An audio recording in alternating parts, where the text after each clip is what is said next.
하나님께서 오늘 우리에게 선포하시는 말씀은 사도행전 15장 1절에서 11절의 말씀입니다.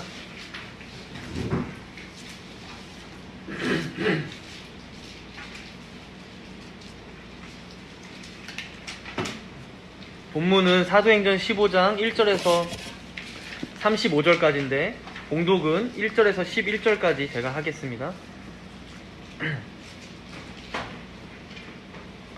어떤 사람들이 유대로부터 내려와서 형제들을 가르치되 너희가 모세의 법대로 할례를 받지 아니하면 능히 구원을 받지 못하리라 하니 바울 및 바나바와 그들 사이에 적지 아니한 다툼과 변론이 일어난지라.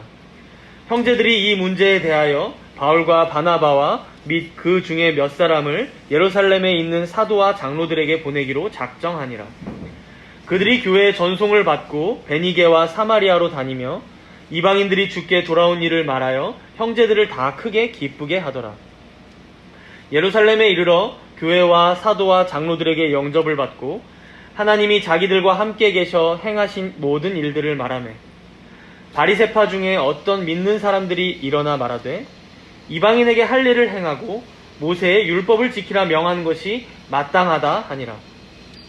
사도와 장로들이 이 일을 의논하러 모여 많은 변론이 있은 후에 베드로가 일어나 말하되 형제들아 너희도 알거니와 하나님이 이방인들로 내 입에서 복음의 말씀을 들어 믿게 하시려고 오래전부터 너희 가운데서 나를 택하시고 또 마음을 아시는 하나님이 우리에게와 같이 그들에게도 성령을 주어 증언하시고 믿음으로 그들의 마음을 깨끗이 하사 그들이나 우리나 차별하지 아니하셨느니라. 그런데 지금 너희가 어찌하여 하나님을 시험하여 우리 조상과 우리도 능히 매지 못하던 멍에를 제자들의 목에 두려느냐. 그러나 우리는 그들이 우리와 동일하게 주 예수의 은혜로 구원받는 줄을 믿노라 하니라. 아멘.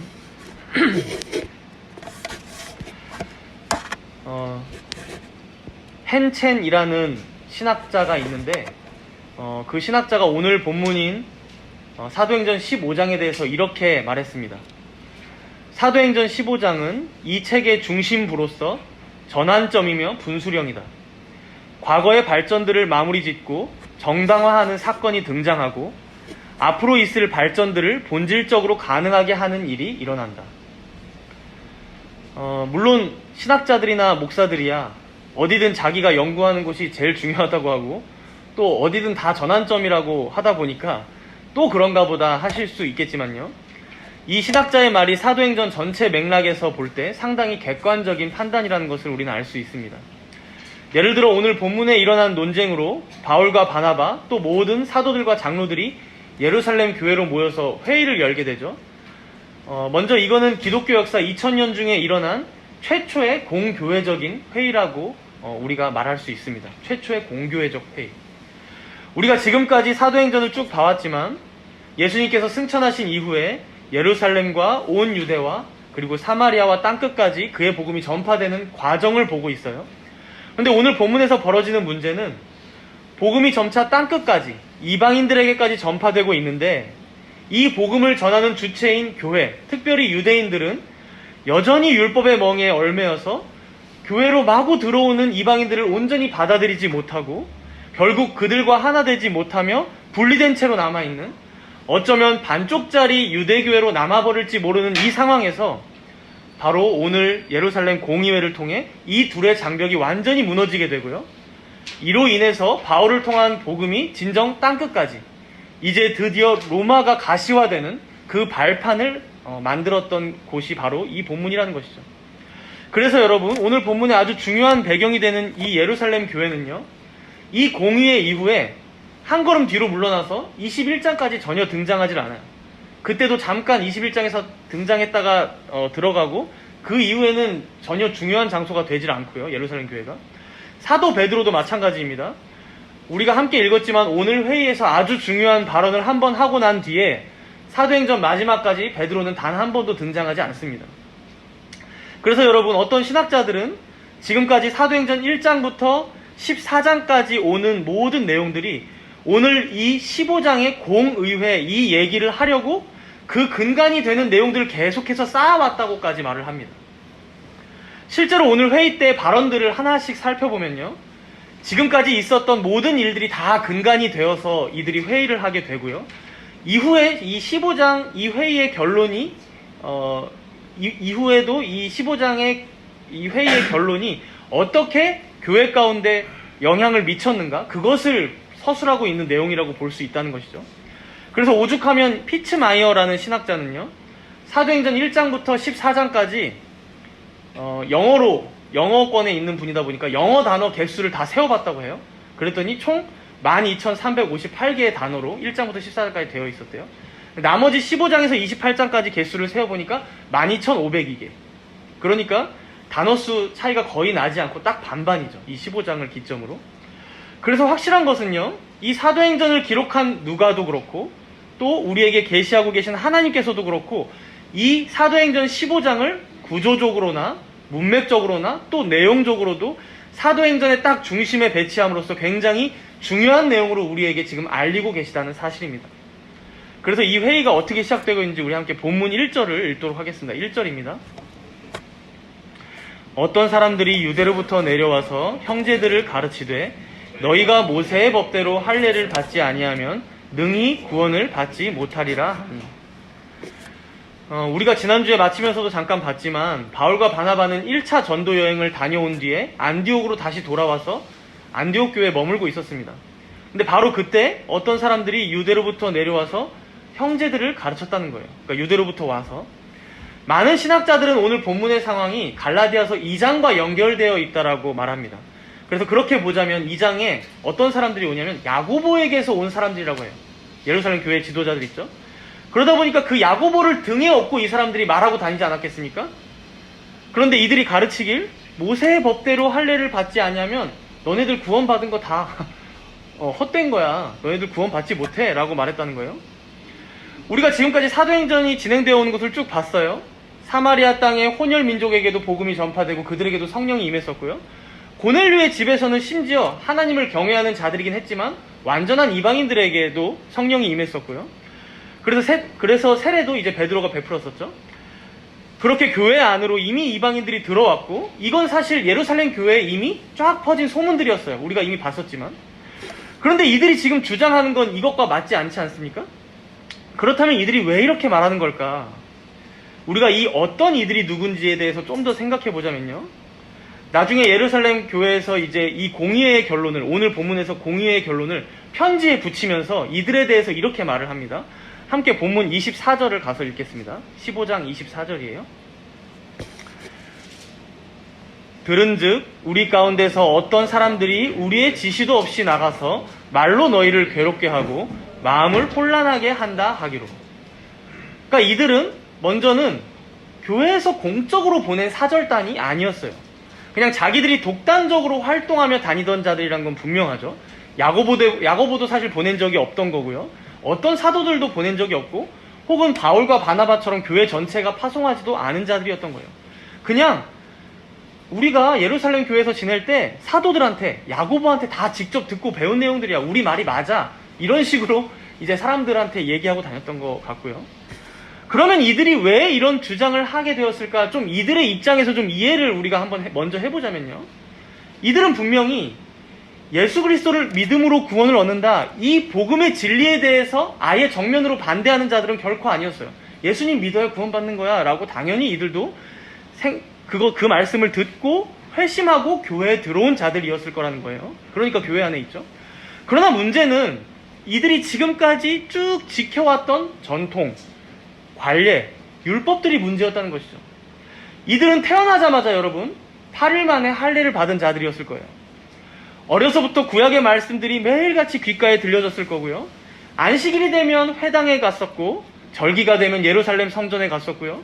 또 매일같이 시간을 정해서 기도한 자들이었고요. 저기 야만인과 같은 이방인들과는 다르게 음식법도 잘 준수하며 지냈을 거고요.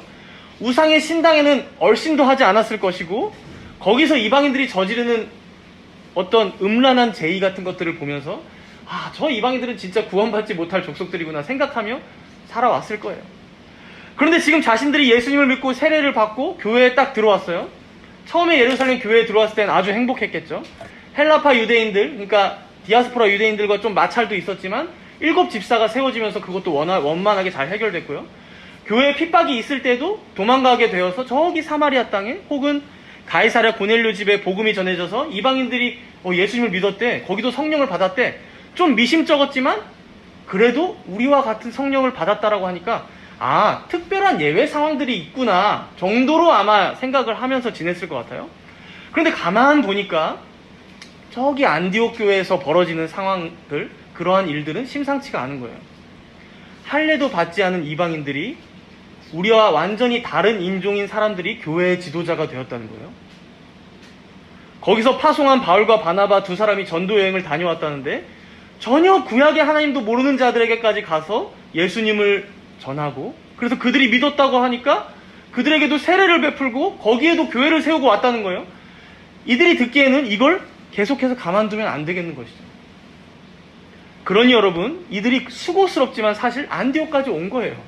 그걸 바로 잡아야겠다 싶은 거예요. 그래서 하는 말이 뭡니까? 1절에 다시 한번 눈으로 보시면 너희가 모세의 법대로라고 하고 있죠. 여기서 이 법이 원어로 보면 사실 율법을 뜻하는 노모스가 아니라 관례라는 의미의 에소스입니다. 에소스. 그러니까 하나님의 법까지는 아니지만 너희들이, 우리 유대인들이 믿던 그 하나님을 믿으려면, 또 유대인으로 태어나신 그 예수님을 믿음으로 너희가 구원받고 교회에 입문하려면 아주 간단해. 할례 받고 우리 유대인들처럼 되면 돼 라고 생각한 거예요. 할례 받고. 혹은 우리의 전통과 관례, 우리가 지키는 것들, 여러 율법들이 있거든? 그것도 너희들 같이 지켜야 돼 라고 주장하기 시작했던 것이죠. 여러분, 사실 이들은 어쩌면 교회를 정말로 걱정하는 마음으로 이렇게 했을지도 모르겠어요. 갑자기 너무 많은 이방인들이 막 교회로 유입되고 있는데 이 이방인들을 보니까 어떤 사람들이었겠습니까? 지금까지 제우스, 헤르메스를 섬기면서 제사 지내던 사람들이었어요. 평생을. 그렇죠? 구브로의 총독을 한번 생각해 보세요. 마술사 따라다니던 사람들이었어요. 마술사. 어제까지만 해도 이교도의 제사를 지내던 사람들이었고요. 아니, 오늘도 보니까 식탁에 여전히 돼지고기가 올라와 있고, 심지어 어제 우상의 제사상에 올려진 음식들을 너무나 아무렇지도 않게 먹고 있는 거예요. 이방인들이. 그러니 여러분, 이들은 불안해져 간 거죠. 이러다가는 교회의 거룩성이 다 훼손되고 말겠다.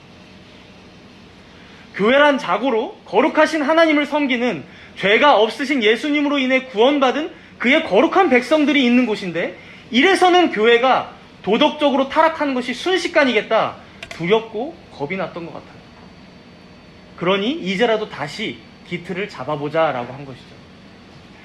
우리가 지금까지 지켜왔던 관례들이 있으니까 그것 잘 지키면서 예수님도 믿고 그렇게 구원을 받아야 한다라고 말했던 것이죠. 그렇게 할례도 받고 모세의 율법도 지키고 유대인들의 전통도 관례도 행하면서 그렇게 교회 안에서 잘 지내보자라고 한 거예요. 그러나 여러분, 이런 그들의 마음이 있었겠지만 본문 2절을 한번 보십시오. 2절입니다.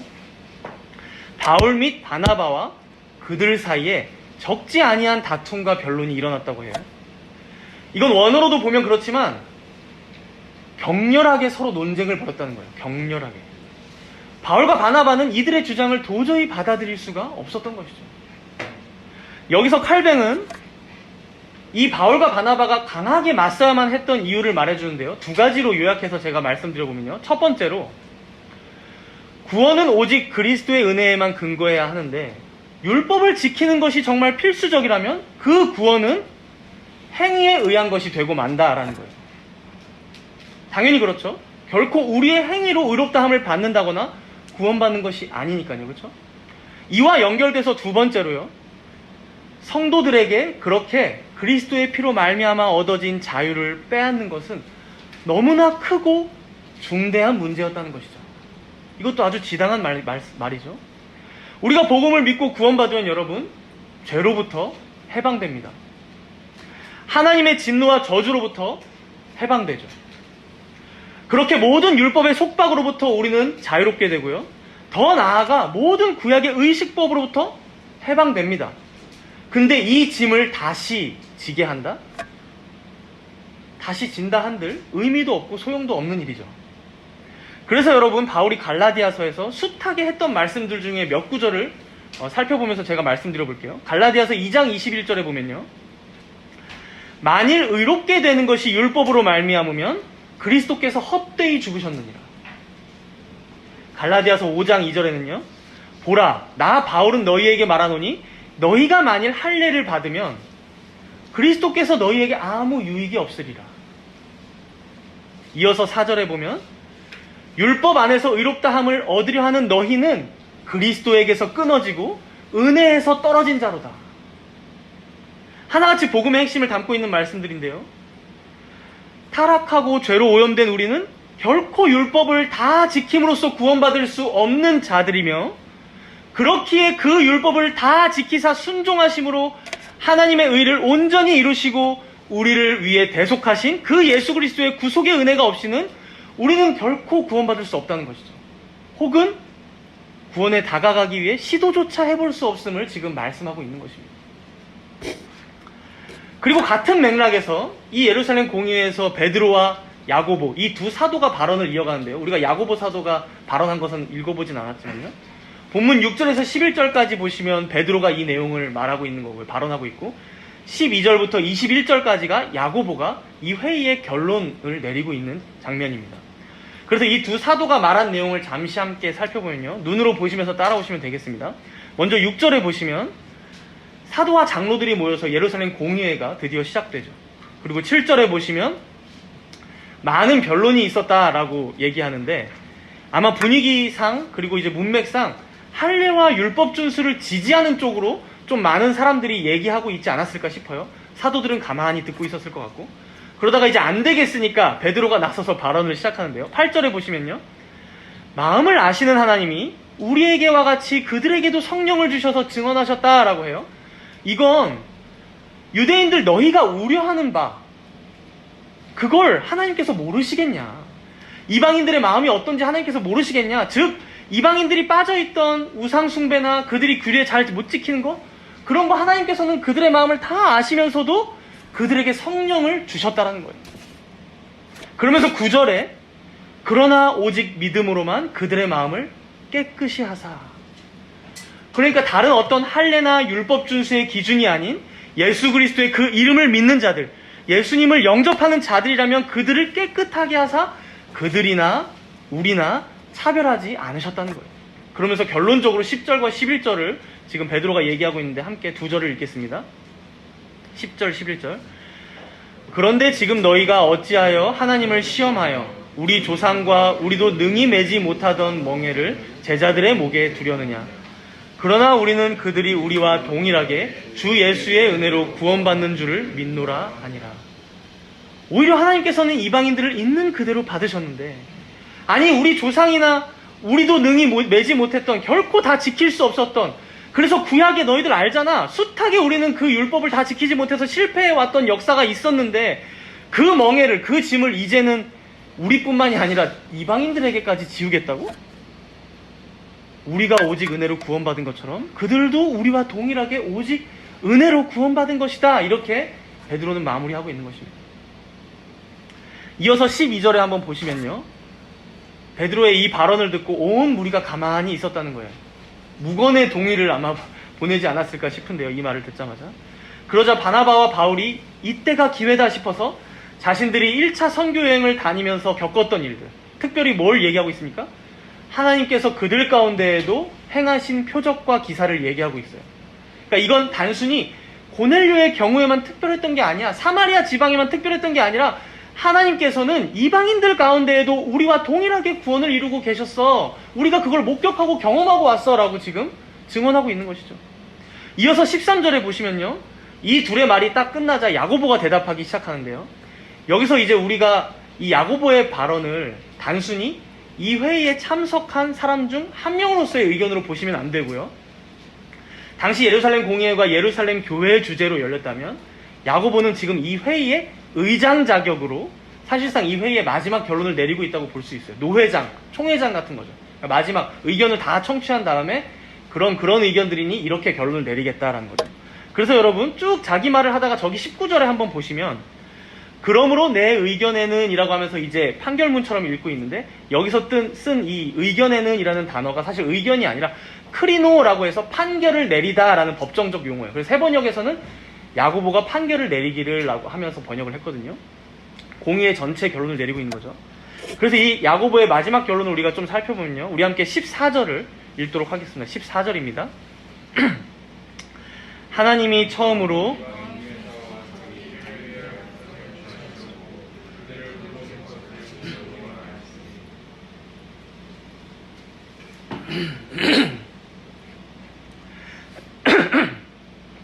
여기서 지금 야고보가 몇 가지 단어를 이 14절에서 의미심장하게 사용하고 있는데요. 이방인이란 단어와 백성이란 단어가 나오고 있죠. 잘 보시면 여기서 이 백성이라는 단어는 라오스라고 해서 구약에서는 언제나 이스라엘 백성들을 가리키는 단어였어요. 라오스. 그래서 앞뒤에 붙은 수식어들을 보면 자기 이름을 위할 백성들, 그리고 그들을 돌보셨다, 이런 단어도 다 구약에 보면 이스라엘 백성들에게만 사용했어요. 이방인들에게는 사용하는 일이 없습니다. 반면에 이방인 중에서라고 할 때 이 단어는 에드네라고 해서 다른 이방 민족들을 지칭할 때만 쓰는, 그러니까 라오스와는 대치되는 다른 이방 민족들을 지칭하는 단어로만 구약에서 사용했었단 말이에요. 그런데 지금 뭐라고 지금 하고 있습니까? 야고보가 일부러 쓰고 있는 거예요. 지금 그 이방인들 중에서 자기 백성을 취하시겠다라는 거예요. 이 두 단어를 연결시키면서 뭘 말씀하고 있나요? 이제 이 이방인과 이스라엘 백성들의 구별 없이 그 이방인들 중에서도 내 이름을 위할 내 백성을 취하고 그들을 돌보사 인도하시겠다라는 것이죠. 그걸 지금 시므온, 그러니까 시몬 베드로를 시므온이라고 한 거거든요. 야고보는 시몬이 얘기한 것처럼 15절에 보시면 선지자들도 구약에서 이미 이렇게 말씀해 왔다. 우리가 하나님의 말씀을 믿는다면 이걸 보자. 그러면서 16절부터 18절까지 아모스 선지자의 말씀을 인용합니다. 우리 함께 이 세 절을 읽도록 하겠습니다. 16절, 18절. 이후에 내가 돌아와서 다윗의 무너진 장막을 다시 지으며 또 그 허물어진 것을 다시 지어 일으키리니 이는 그 남은 사람들과 내 이름으로 일컬음을 받는 모든 이방인들로 주를 찾게 하려 함이라 하셨으니 즉 예로부터 이것을 알게 하시는 주의 말씀이라 함과 같으니라. 먼저 16절에서 아모스 선지자가 뭐라고 말합니까? 다윗의 무너진 장막이 회복된다라고 하는데 이건 다윗의 왕조가 영토를 회복하게 될 거야. 또 그 장막인 성전도 회복할 거야 라고 예언한 건데요. 사실 이것이 더 나아가서는 물론 이제 성전도 회복되고 뭐 그렇게 하지만 더 나아가서는 다윗으로 예표되는 그리스도가 통치하시는 하나님의 나라의 회복, 즉 교회가 세워질 것임을 지금 예언하고 있는 것이죠. 그런데 17절에서 그러한 목적이 지금 뭐라고 말씀합니까? 목적이 이는 그 남은 사람들과 내 이름으로 일컬음을 받는 모든 이방인들로 주를 찾게 하려 함이라 라는 거예요. 여러분, 이것은 하나님께서 아브라함에게 하셨던 약속과 동일합니다. 내가 너를 불러내어 구원하고 너에게 복을 주는 이유가 무엇이냐? 이 땅의 다른 모든 족속들, 모든 이방인들이 너로 말미암아 복을 얻고 너로 말미암아 주께 돌아오게 하려 함이라 라는 거예요. 그렇죠? 그래서 18절의 결론이 무엇입니까? 이것은 결코 지금 갑자기 나온 얘기라거나 사상이 아니라는 거예요. 예로부터, 즉 영원전부터 하나님께서 계획하신 것이요, 삼위 하나님 가운데 의논이 있었던 것이요, 그것을 역사 속에서 이것을 때에 따라 하나님께서는 알리시고 계시하시고 드러내시면서 자기 백성을 이끄심으로 성취해 오셨다는 것입니다. 그래서 19절에 보시면 아까 전에 봤던 그러므로 내 의견에는 이라고 하면서 이제 마지막 판결을 내리겠다라고 하는 것이죠. 그렇죠? 그러니까 베드로의 말도 있고 구약의 말씀도 있고 선지자도 그렇게 말했으니까 마지막 판결을 내릴게. 그러면서 이방인 중에서 하나님께로 돌아온 자들이 있다면, 그렇다면 그들에게 율법의 굴레를 씌우지 말고 종의 멍에를 다시 매게 하지 말고 그들을 괴롭게 하지 말고 그가 예수 그리스도를 진정으로 믿는다면, 그 복음을 믿고 구원받았다면 거기에 다른 걸 자꾸 얹어주려고 하지 말라는 것이죠. 다른 어떠한 조건을 또 추가하지 말라는 거예요. 괴롭게 하지 말라는 거예요. 이렇게 공의의 결론을 야고보는 내리고 있는 것이죠. 사랑하는 성도 여러분, 우리가 처음부터 지금까지 봐왔지만 처음에 유대인들은 결코 예수 그리스도의 십자가를 무익하게 만들려고 했다거나 그로 말미암아 하나님의 은혜로부터 이들을 떨어뜨리려고 의도했다거나 그렇게 이방인들에게 율법의 짐을 더 지음으로써 뭔가 괴롭히려고 했다거나 결코 그런 게 아니라는 거예요. 그러나 결론은 어떻게 되었습니까? 결국 교회를 더 거룩하게 만들어 보겠다고, 이방인들을 더 성결한 자들로 변화시켜 보겠다고 무언가 복음 위에 더 씌워버리는 순간, 바로 그것이 하나님의 값없는 은혜를 희석시켰고요, 하나님의 영광을 가리게 되었고요, 복음을 듣는 자들에게는 전혀 쓸데없는 짐을 또 하나 지음으로써 오히려 괴롭게만 만들어서 그들이 가진 자유를 오히려 박탈시키고 빼앗는 결과를 낳게 되었다는 것이죠. 그렇게 이들은 의도했든 의도하지 않았든 이들이 가졌던 그 이름처럼, 여러분 본문 5절을 한번 보세요. 본문 5절 1절에선 이 사람들을 어떤 사람들이라고 했지만 이들의 정말 정체가 누구였냐, 5절에 보시면 누굽니까? 바리새파였어요. 바리새파. 여러분, 바리새파의 이름의 뜻이 무엇입니까? 분리를 의미하는 파라쉬에서 온 단어로 분리주의자들이란 뜻이에요. 왜 분리주의자들입니까? 이들은 복음을 믿기 전에도 나는 다른 유대인들과는 달라, 나는 더 의롭고 더 거룩한, 다른 사람들보다 더 율법을 잘 지키는 사람들이야, 이런 자부심이 항상 있었어요. 그런데 복음을 믿고 구원받은 이후에도 어떻습니까? 나는 남들보다 더 나아, 나는 저 사람들보다 율법, 하나님의 말씀 더 잘 지켜, 이 생각으로 여전히 교회 안에서도 바리새파로, 즉 분리된 자로 남아있었다는 거예요. 분리된 자로. 이런 중에 이방인들이 교회 안으로 물밀듯 들어오자 이러다간 거룩한 하나님의 교회가 죄로 오염되겠다 싶으니 이젠 자신들뿐만 아니라 저들을 바꾸든 혹은 저들을 막아버리든 해야 된다는 자신들만의 착각에 빠져서요, 어쩌면 사실상 그리스도의 몸된 이 하나의 교회를 둘로 분리시켜 버리려고 하는 너무도 잘못된 오류에 빠져버린 자들, 바로 그들의 이름 그대로 진짜 분리주의자들이 되어버리고 만 것이죠. 여러분, 만약에 이들이 당시에 주장했던 대로 구원받는 것이, 그리고 교회에 들어오는 것이 할례와 율법을 지켜야만 가능하다라는 공의의 결정이 났다면 이 당시 사도시대 때의 그리스도의 교회가 어떻게 되었을까요? 수많은 이방인들은 복음을 듣고 성령의 역사로 거듭나고 그리스도를 믿는 자들이 분명히 되었을 거예요. 그런데 이러한 높은 진입장벽 때문에 주님의 교회에 결국 들어오지 못하고, 한 주님, 한 성령을 받고 믿으면서도, 한 신앙을 고백하고 있으면서도 진정 주님의 몸된 교회의 지체가 되지 못하진 않았을까요? 우리는 이후의 사도행전의 역사를 통해서 너무도 안타깝게 그리스도의 몸이 다시 찢겨버리고 갈라지는 역사를 볼 수밖에 없었을 것입니다. 그리고 어쩌면 지금까지도 할례파 기독교와 무할례파 기독교가 둘로 나눠져 있을지도 모르는 것이죠. 그러나 사랑하는 여러분, 예수님의 제자들이었던 12사도들이 그래도 이쯤에는요, 그리스도의 값없는 그 복음의 진리를, 그 깊이를 제대로 깨달아 알고 있었기 때문에 결코 예수 그리스도의 복음을 믿는 것 외에는 세례받고 교회 들어오는 데는 그 어떤 다른 장벽도 없음을 더욱더 명확히 하는 이 공의의 결론으로 났던 것입니다. 기독교 역사 2000년을 되돌아보면요, 언제나 역사적으로 이 바리새파와 같은, 이 할례파 유대인들과 같은 자들은 항상 있어 왔습니다. 교회를 자신들의 힘으로 더 거룩하게 만들어 보겠다 하면서 성도들에게 율법의 짐을 지우고요, 그렇게 더 잘 지키는 사람과 못 지키는 사람을 나누고 결국 교회 안에 어떤 계급을 만들어서 더 거룩한 자와 덜 거룩한 자를 나누고, 그렇게 예수 그리스도의 공로만이 아닌 어떤 사람들의 공로를 그 위에 더 씌우고, 그것으로 결국에는 그리스도의 십자가를 무익하게 만들고 그의 공로를 더 약화시키는 일들은 너무 많이 있어 왔다는 것이죠.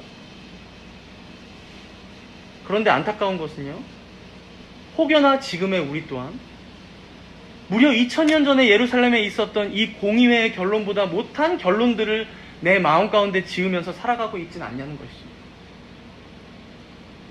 구원받은 하나님의 백성이 되는 것에 있어서, 하나님의 자녀가 되는 것에 있어서 십자가의 복음 외에 뭔가 더 높은 기준을 요구하고 있다거나 더 높은 장벽을 만들어 놓고 심지어 나도 그 안에서 자유하지 못하며 혹은 누구도 이 안에 들어오지 못하게 하면서 모두를 괴롭게 하고 있진 않은지, 나를 포함해서 그런 바리새파와 같은 일들을 다름 아닌 우리가 자행하고 있진 않은지 되돌아봐야 한다는 것이죠. 제세례파나 오순절파는 성령의 체험을 해야 해, 방언을 더 받아야 돼 라고 더 씌웠어요. 경건주의나 감리교에서는 24시간 거룩한 삶을 살아야 해, 매일 매 순간 기도하는 삶을 살아야 해. 이렇게 경건한 삶에 방점을 찍었고요. 또 어떤 개혁주의자들은 교리를 잘 알지 못하거나 신앙생활에서 미성숙한 태도를 보이면 저 사람은 교인이라고 할 수 없는 것 같아. 바른 지식이 없으니까 저 사람은 바른 믿음도 없을 거야. 가짜야. 라고 말하면서 분리시켜 왔다는 것이죠. 그러나 사랑하는 성도 여러분, 어떤 사람이 세례를 받고 교인이 될 때에는요, 성부 하나님의 무조건적인 택하심과 성자 예수님의 값없는 대속의 사역과 성령 하나님의 불가항력적인 은혜, 이 삼위 하나님의 구원 사역 외에는 그 어떤 다른 조건이나 자격이 우리에게 있지 않다는 것입니다.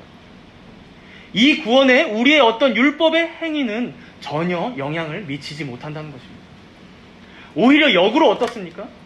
이러한 삼위 하나님의 값없는 은혜를 다 받은 자들이 우리가 되었으니 내가 전혀 자격 없고 너무나 비참한 죄인인데 이런 나를 오직 은혜 가운데 구원하셨으니 그 구원에 감격함으로 감사함으로 이제 하나님의 율법, 그 도덕법, 그 십계명대로 살기를 애쓰며 살아가는 것, 바로 이것이 성도된 자들의 삶이요 인생이라는 것이죠.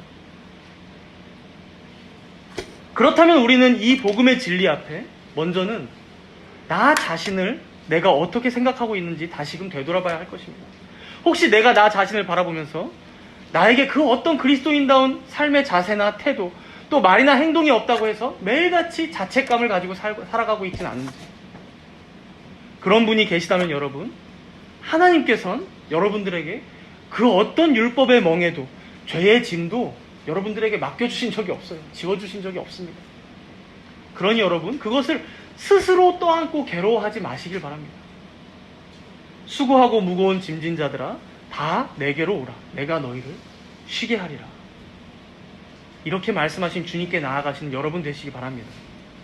또한 남에게도 마찬가지예요. 나는 이렇게나 율법을 잘 지키고 이로운데, 나는 이만큼이나 지식도 많고 교리도 잘 아는데 저 사람들은 도대체 교회를 다니는데 그리스도인이 맞는지, 정죄하는 마음으로만 바라보고 있지 않은지, 혹은 더 나아가서 우리 교회는 개혁주의를 추구하는 장로교회를 지향하는 바른 교회인데 다른 교회들은 그렇지 못하구나. 저 교회들은 거짓 교회고 우리 교회만이 참 교회다. 저들은 복음을 가지고 있지 못하고 우리만 복음을 가지고 있다. 저들 가운데 진리가 없고 우리 가운데만 진리가 있다. 저들에게는 자유가 없고 우리에게만 자유가 있다. 아니요, 여러분. 만약 이런 생각을 우리가 가지고 있다면 우리야말로 여전히 율법에 매여 그리스도 안에서 참된 자유를 누리지 못하고 남들을 판단하고 정죄하는, 결국 그렇게 그리스도의 몸된 교회를 찢고 분리시키려 하는 바리새파가 될 수 있다는 것입니다. 혹시 우리 모두가, 우리의 교회가 우리 자신들에게 뿐만 아니라 서로에게 혹은 다른 교회들에게 이렇게 괴로움을 주고 있는 자들이 되고 있진 않은지 우리는 우리 자신을 잘 되돌아봐야 한다는 것입니다. 물론 여러분, 우리 모두는 불완전한 죄인이기 때문에 우리 자신이 이럴 수도 있고 우리의 교회 또한 완전하지 못합니다. 그래서 오늘 본문의 공의회처럼 때로는 중요한 회의들이 필요한 것이고요. 이제 이 회의의 결과를 살펴보면서 우리 또한 이러한 일들이 충분히 있을 수 있는데 어떻게 결론을 내려야 하는지 살펴보고 마치겠습니다. 우리 함께 본문 19절과 20절을 읽겠습니다. 야고보의 마지막 판결문이에요. 19절과 20절 읽습니다. 그러므로 내 의견에는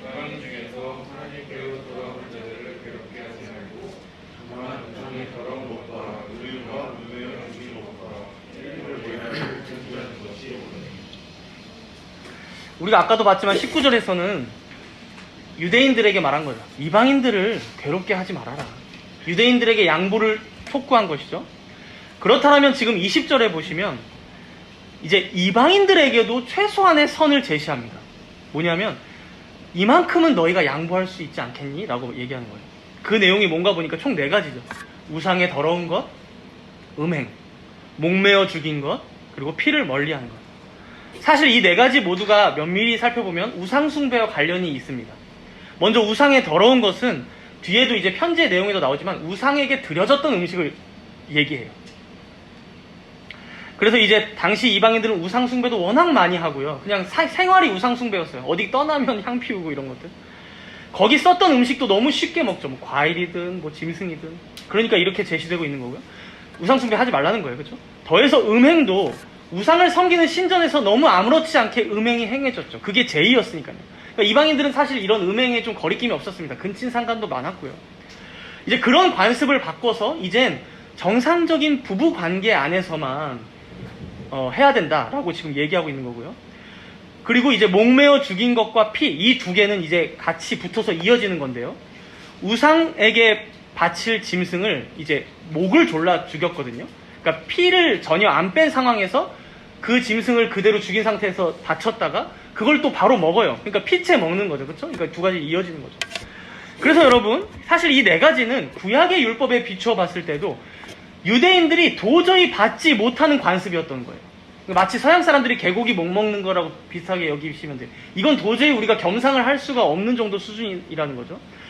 그럼 그렇다면 이후에 모든 신약의 교회들에게 이 네 가지가 금지되었느냐.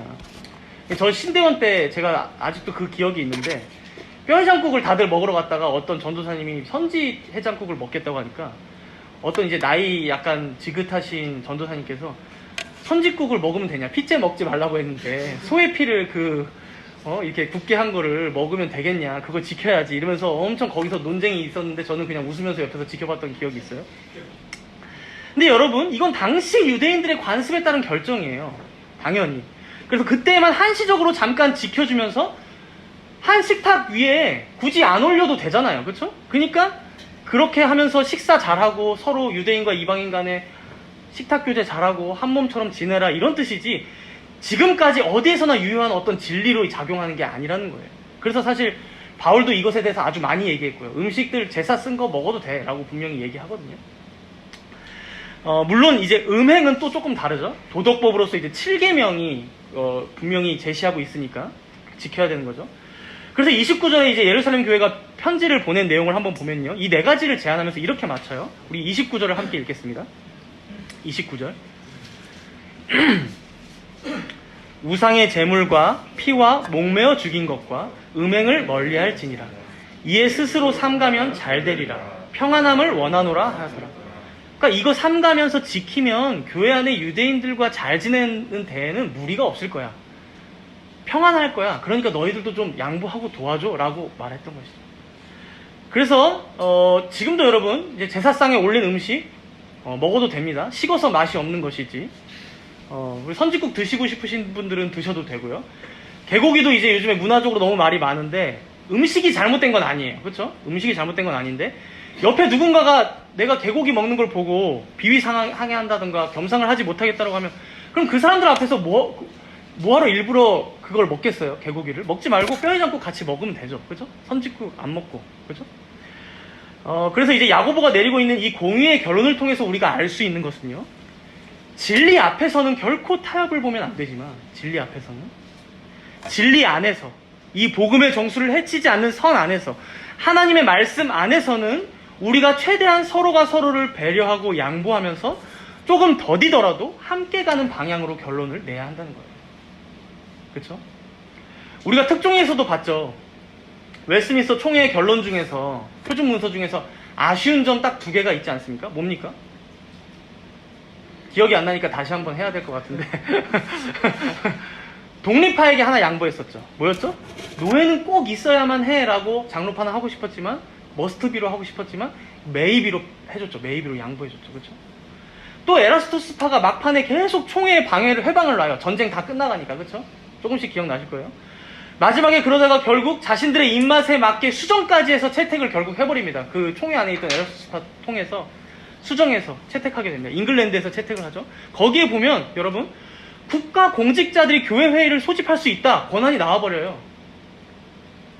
그리고 국가 위정자가 교회 재판을 열 수도 있고 죄인 소환할 수 있어 라는 항목들이 웨스트민스터 신앙고백서에 있어요. 그런 게 이제 국가 권력 밑에 교회 권력이 예속되는 조항이 들어갔기 때문에 너무 아쉽지만요.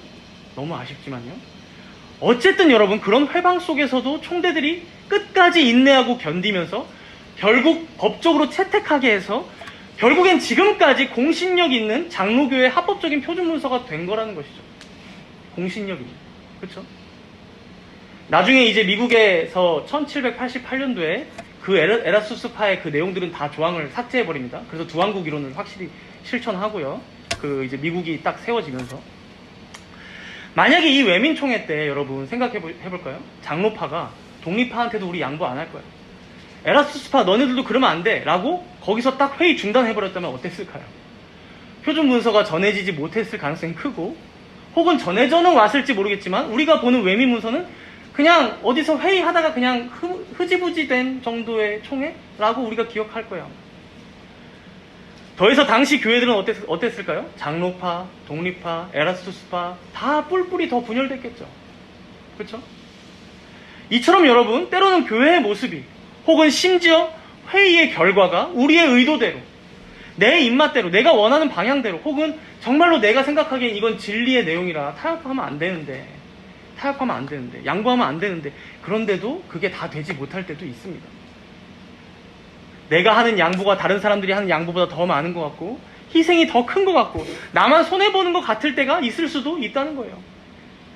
그러나 우리가 하나님 앞에서 진실되게 발언했고 또 할 때까지 해봤다면 그 결과에 순복하고 교회의 분열보다는 교회의 하나됨에 더 방점을 두고 하나님의 합당한 권세에 순종하는 것, 그렇게 공교회성과 그리스도의 몸된 교회를 귀하게 여기는 것, 이것이 바로 우리가 가야 할 길이요 지향할 바라는 것이죠. 그리고 이렇게 했을 때 이 예루살렘 공의의 마지막 결과가 어떻게 되는지 보겠습니다. 우리 함께 본문 30절과 31절을 읽겠습니다. 30절 31절. 그들이 작별하고 안디옥에 내려가 무리를 모은 후에 편지를 전하니 읽고 그 위로한 말을 기뻐하더라.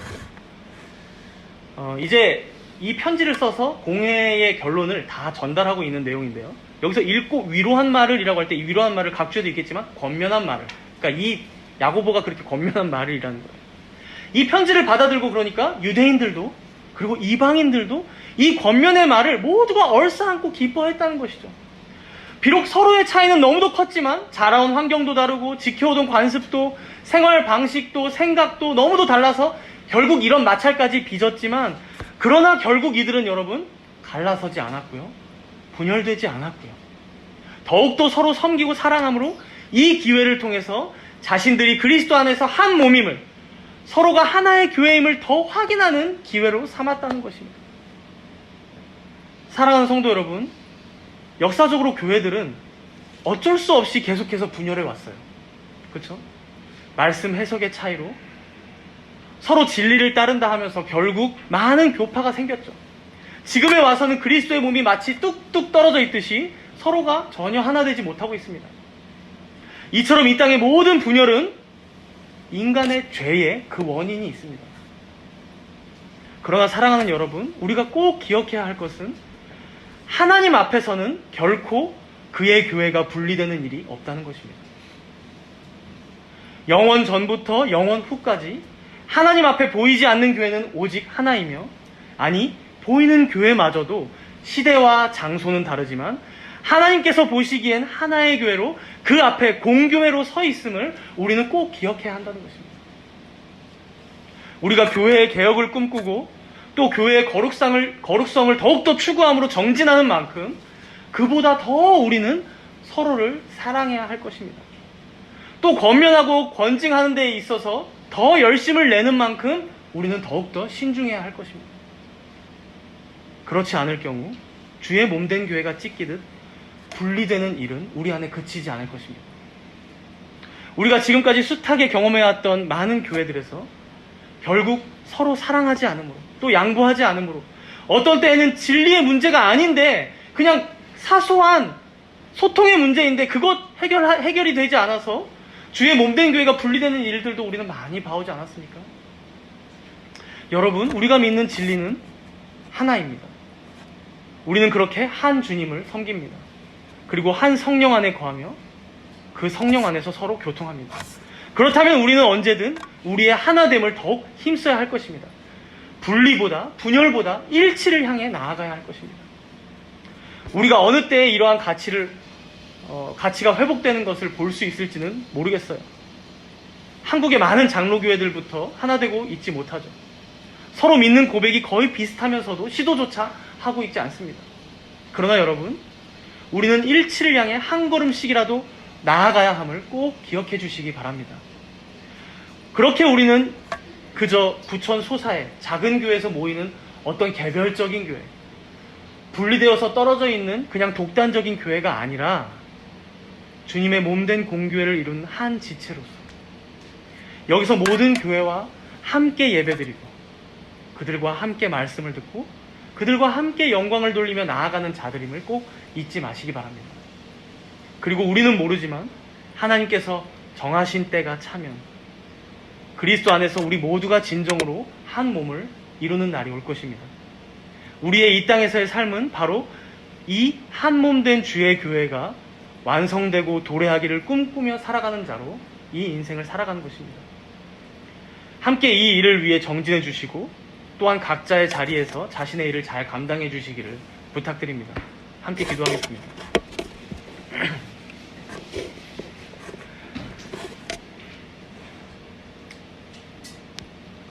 주님, 삼위 하나님께서 값없는 은혜로 베풀어 주신 그 복음에 우리가 깊이 천착하지 못함으로 우리는 너무도 많은 때에 내 자신을 먼저 괴롭게 하고 또 한 형제요 자매들을 힘들게 만들고 또 다른 교회들을 도마 위에 올려놓고 정죄할 때도 많습니다.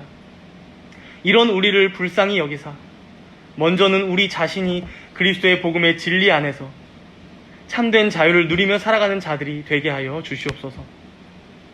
한국교회의 모습을 볼 때면 너무나 교파도 다양하고 분파도 많습니다. 주의 한몸 된 교회가 어쩌다가 이렇게 서로 다 떨어져 있는지 안타까운 마음이 듭니다. 그러나 그럼에도 우리 하나님 앞에서 서 있는 보이지 않는 교회와 보이는 교회는 항상 한 주님을 섬기며 한 성령 안에서 한 신앙을 고백하는 그리스도의 한몸 된 교회임을 우리가 믿습니다. 우리 주님 다시 오시는 그날 온전히 한 몸을 이루어 머리이신 주님께 영광 올려드릴 것을 우리가 사모하며 바라보며 살아가는 모든 자들이 되게 하여 주시옵소서. 우리 함께 이렇게 잠시 동안 회개와 감사의 기도로 조용히 기도하며 나아가시겠습니다.